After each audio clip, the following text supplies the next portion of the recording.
Welcome to Motivational Interviewing. My name is Desiree Cochran Norfolk. I have a master's in addiction counseling and I'm a certified master addiction counselor.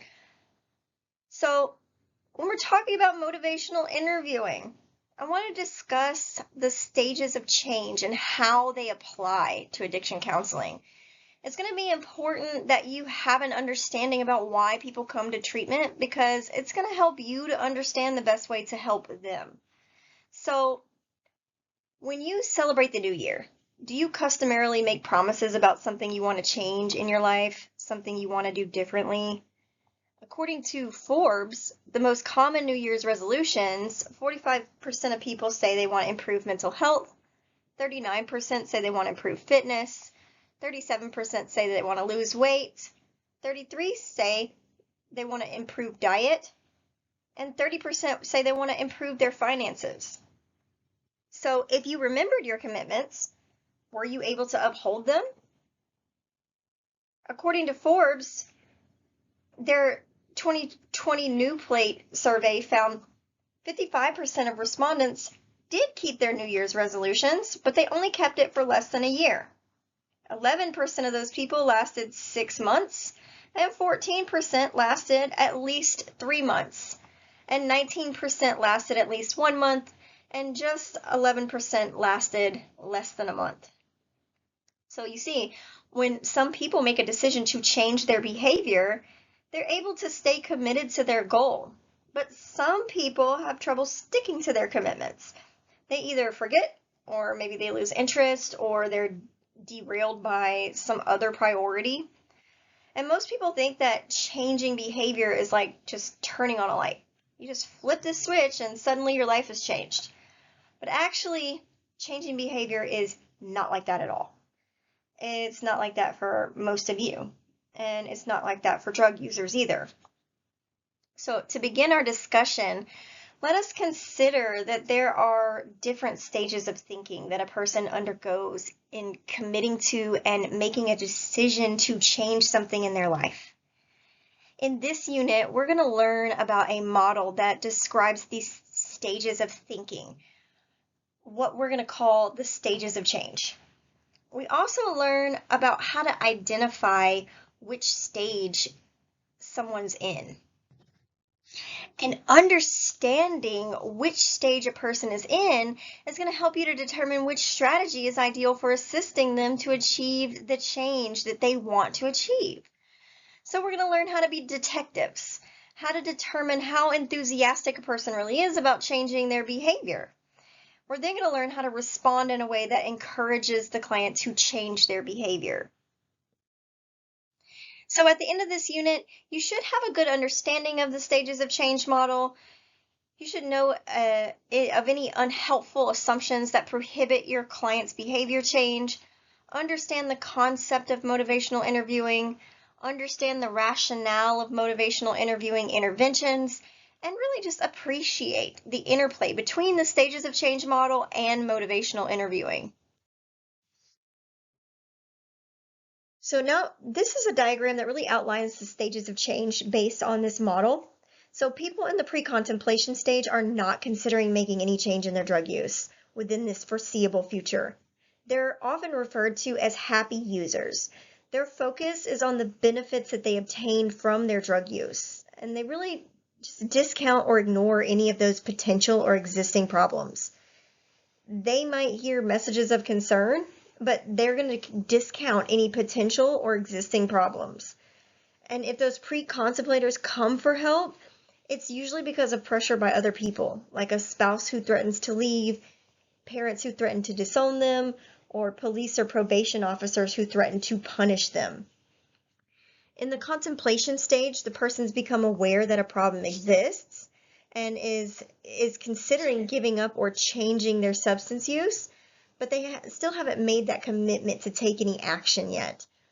And then people in the contemplation stage, they may be making statements to themselves like, I really should give up heroin, or I think I need to cut down on my drinking. And they may stay stuck in this stage for a long period of time.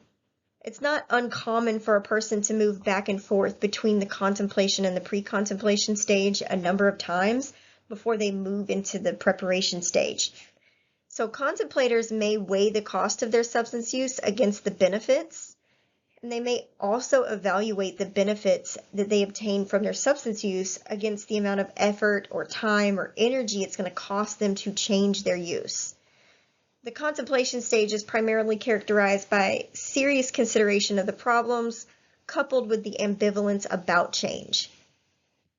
Then in the preparation stage, users are going to start to look at the costs of their use more critically. These costs may include financial, social, health, or legal, and they see the negative consequences of drinking or their other drug use as outweighing the benefits. And they may have already made some small behavioral changes, such as delaying the time of their first cigarette in the morning.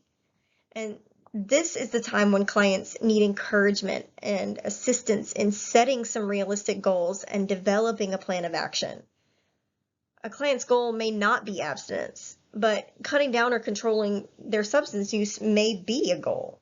And this is a good time to discuss the range of possible strategies to achieve those goals. In the action phase, the client's actively taking steps to change their behavior, but maybe they haven't reached a stable state yet. So during this stage, you can really begin to engage the client in treatment. This is a good time to support the client or consider some realistic changes that they can achieve, some small steps at a time. And it's also important to acknowledge any difficulties your client faces in this early stage of behavior change. So you're going to need to assist your client to assess whether they have strong family and social supports. And then based on your joint assessment, you can then move forward with really mobilizing potential support to help your client achieve their goals. So in the action phase, it's going to be important to help the clients identify those high-risk situations and really to develop some appropriate coping strategies. And then in the maintenance stage, the client has changed. They have maintained these new behaviors for a relatively long period of time, at least 6 weeks. So, for example, an individual in this stage whose goal is abstinence, they're working hard to prevent relapse, and they've had some relative success. They're working to maintain this success. So it's going to be important to reinforce the benefits of maintaining this change. It's also important to help them to identify and enjoy non-drug sources of pleasure. And it's also important to maintain support for these lifestyle changes that they're making. So through your regular sessions, you're going to be affirming their resolve for change and really supporting their notions for self-efficacy. This maintenance stage is also a time to really review and plan long-term goals with your clients. And the model that's described in this slide was developed by Prochaska and DiClemente, and it incorporates relapse as a part of the normal progression of change. And so if you're provided sound relapse prevention training, or if you're providing that sound relapse prevention training, your client should be equipped to manage slips or maybe reduce the risk of slips developing into this full-blown relapse. I'll typically describe the difference to my clients in a lapse and a relapse. Lapse is something that you do and then you get back on track. A relapse would be, I smoked and screw it, I'm just going to go buy the whole pack. They're going to go back into it. So explaining that difference to them, having them know what that is. Very few clients progress through the stages of change in a linear fashion. We as counselors should expect the client to relapse many times during the recovery process and should really avoid being upset with your client for relapsing. A client may return to an earlier stage several times before they achieve their goal. So, for example, a client in the preparation stage may decide that it's just too hard and they're going to be moving back to being a happy user for a period of time. And if clients do relapse, they may feel embarrassed or guilty and ashamed, and they may feel like failures. But each time they will have gained new information based on their behaviors, and they're going to be able to use this information during subsequent attempts for them to change. So the most critical action that we can make during this process is assessment. Knowing where the client stands in terms of the stages of change is really going to assist us in providing the most appropriate strategy. Some strategies that we can use for each of the stages, for pre-contemplators, there's going to be advice or information, maybe some pamphlets or books, risk minimization strategies and commodities like condoms or new needles or syringes. For contemplators, we want to do problem assessments, education, increasing any discrepancies. For preparation, we want to help them with decision making or developing an action plan. And then when they're in action, we want to do problem solving, goal setting, feedback, support. And then if they're in maintenance, we want to just help them build resilience, self-monitoring, cognitive restructuring, identifying the high-risk situations, giving feedback and support. And then if they're in relapse, we want to maintain that support, normalize relapse, information sharing, learning from relapse, things of that nature. And then there's another interesting aspect of this diagram that I want to discuss with you. Note on the bottom side of the diagram that the stages of change are also linked to changes in knowledge and attitude in addition to behaviors. You can't really change a behavior until you have sufficient knowledge about why you should change that behavior. And you're also not likely to change a behavior until your attitudes around that behavior or its consequences also change. And lastly, you will need certain requisite skills to make these changes. Motivational interviewing can be used to really help support clients with varying degrees of motivation to achieve and maintain their goals. And it's a directive, a client-centered method of interacting aimed at helping the clients to explore and resolve their ambivalence about their substance use and to progress through those stages of change. It's especially useful when working with clients in the contemplation stage, but the principles and the skills are important at all the stages. So motivational interviewing, it's based on the understanding that effective treatment is part of the natural process of change. Counselors can assist clients to become more motivated to change their behaviors. And this stylistic approach of an intervention is going to affect its outcome. Like an empathetic style in counseling is more likely to achieve a more positive treatment outcome than one that's not. And motivational interviewing can help support clients who are already highly motivated to achieve their goals. So motivational interviewing techniques, they're useful for a couple reasons. First, people come to counselors for a variety of reasons. MI techniques enable clients to feel more comfortable disclosing relevant information. Next, many clients, they're not aware of how their substance use may be linked to some of the problems that they're facing that have led them to seek counseling. So MI techniques are going to help the clients to distinguish between their current behavior, maybe the use of substances, and their issues of concern, like how it may be affecting their ambitions or their goals or their values. So linking motivational interviewing with developing discrepancy, it's going to be a means of enabling your client to see where they're at and where they want to be maybe aren't the same. And that can be really especially effective. Another reason is MI can provide motivation for people to contemplate their substance use and build resolve for change. So the focus of MI is on eliciting the client's intrinsic motivation for change. It's going to imply no judgment about extrinsic approaches, and this can be quite effective in modifying behavior. Motivational interviewing may even work with those who initially come for counseling as a result of these extrinsic pressures, like being forced by parents or a spouse or local police or probation officer.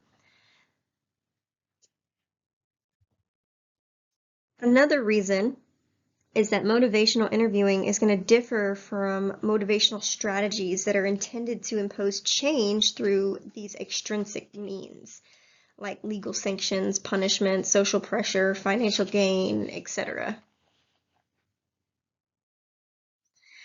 So here we have some dangerous assumptions that you may feel compelled to make that are going to interfere with your ability to apply motivational interviewing, and it may reduce the likelihood that the client's going to change their behavior.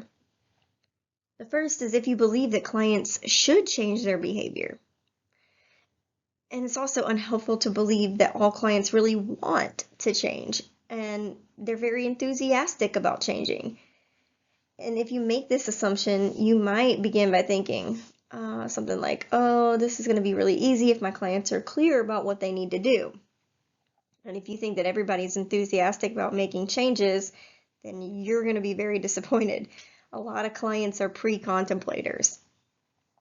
And it's also dangerous to assume that the main reason that people want to change their behavior is to become healthier. Maintaining good health is often not a priority or a major priority for a lot of people. So it's critical to identify what is important to your clients, not what's important to you. And it's not going to be helpful if you think every time your clients don't succeed that you have failed. Just remember, you're trying to help them, but in addition to your efforts to really counsel and support, your clients must be the ones who work at making changes. Motivating someone to change is not like turning on a light switch.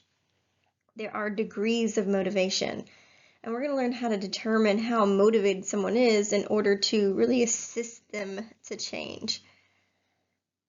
It's also not helpful to assume that your clients must change right now. Sometimes people aren't ready to make a change.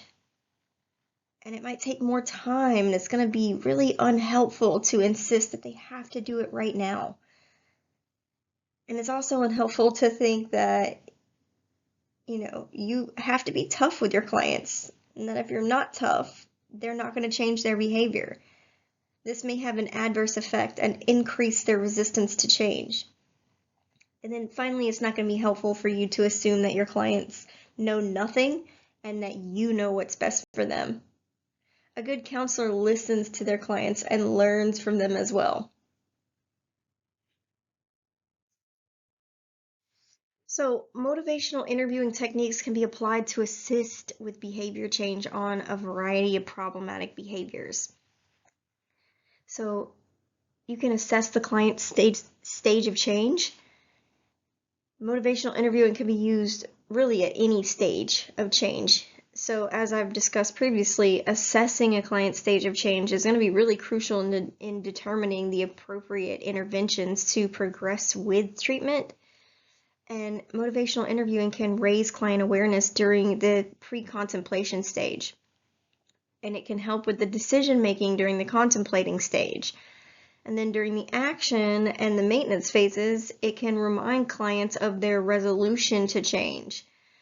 And then following a relapse, it's kind of a vehicle for reassessment.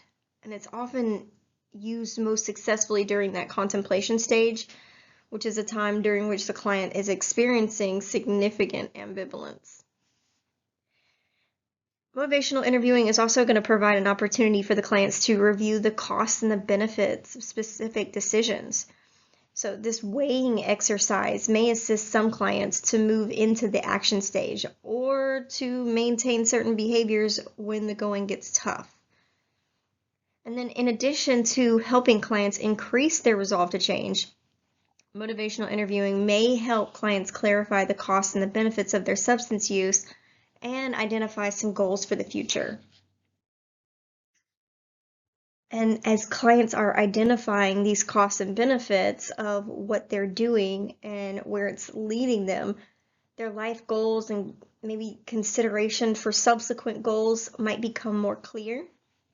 So motivational interviewing is going to help the clients to uncover information that both the client and the counselor can use to kind of move things forward. So in the pre-contemplation stage, the client may be happy to help or to keep using drugs, So in order for motivational interviewing to be used as a valid decision-making tool, the counselor has to accept a client's decision to continue using drugs. But, using motivational interviewing during pre-contemplation stage, regardless of the client's decision to keep using, it's still going to assist the counseling process later on when the client has moved to the contemplation stage. So motivational interviewing attempts to kind of move them forward in the future.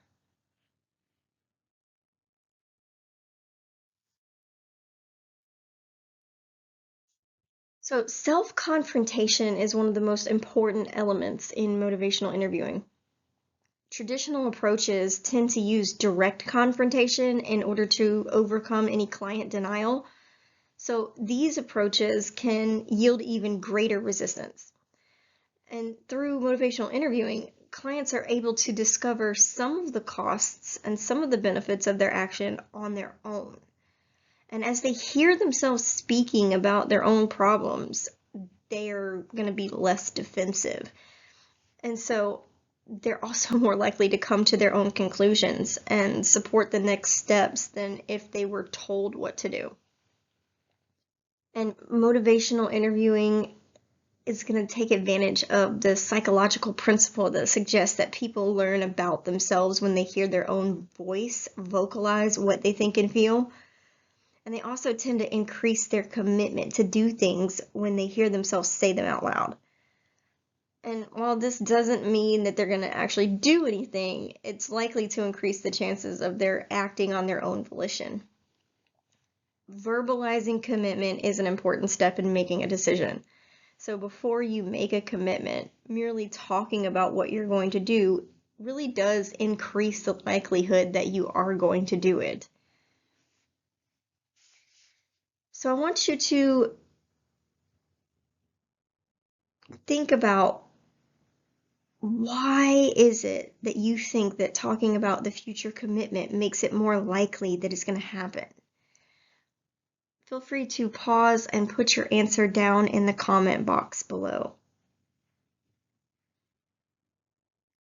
And just understand that if you don't vocalize your commitment, your brain may cleverly minimize the gravity of the problem and its consequences, and it may not address the various details and the individual's concern. But when you vocalize your concerns and the potential consequences of your behaviors, you're going to force your brain to listen, and you're likely to make discoveries. In fact, you can actually surprise your brain. You might discover that vocalized thoughts take a new shape that you didn't formerly have when you were inside your head, and that the communication between your mouth and your ears is going to enhance your ability to examine problems and make decisions and commit to some desired outcomes. And just know that clients do have the right to choose.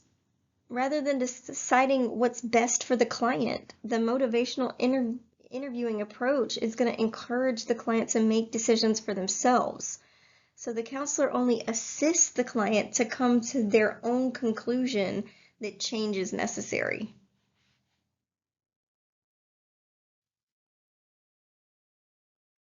So just know that the process of change is a continuum. The strategies for the various interventions are linked to the stages of change.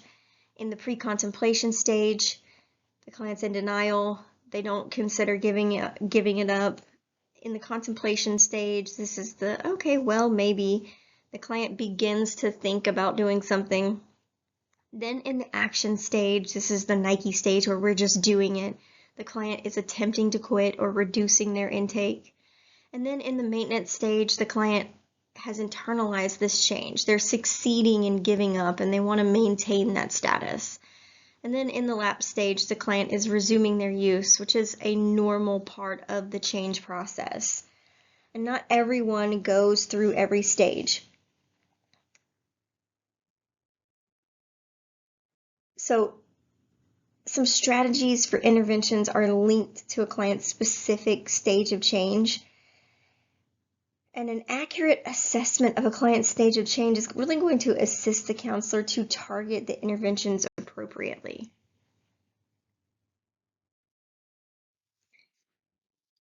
Motivational interviewing is a style of counseling that aims to facilitate patient-driven decisions to change their harmful behavior. And it's going to be useful for a person who is contemplating changing their behavior, but they may be experiencing ambivalence.